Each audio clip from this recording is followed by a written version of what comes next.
Friends, welcome to Rahi videos. இன்றைக்கி நம்ம beetroot cutlet எப்படி செய்கிறதுன்னு பார்க்கலாம் வாங்க. அதுக்கு தேவையான பொருள் வந்து பீட்ரூட், ஒரு பூண்டு, ஒரு 4-5 பல் பூண்டு, ஒரு பச்சை மிளகா,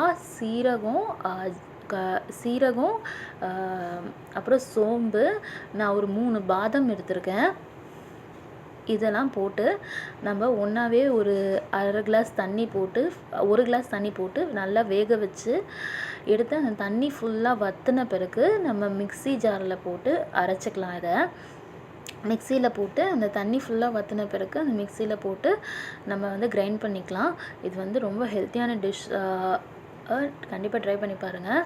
அப்புறம் வந்து ஒச்சக்கலை நான் வந்து பவுட்ரு பண்ணி வச்சுருக்கேன்.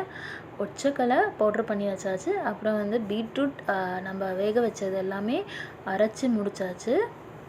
இப்போ ரெண்டுமே போட்டு மிக்ஸ் பண்ணி நம்ம வந்து ஒரு மாவு மாதிரி செஞ்சுக்கலாம்.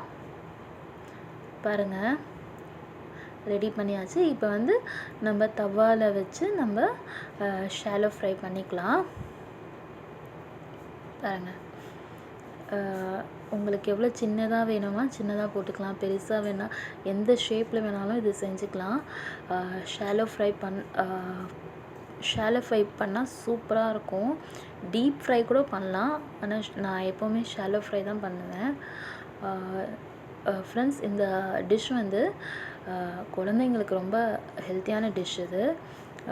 இது வந்து ஈவினிங் நீங்கள் ஸ்நாக்ஸ்க்கு கொடுக்கலாம். அப்புறம் பாருங்கள், நான் ஒன்று உடைச்சி காட்டுறேன்.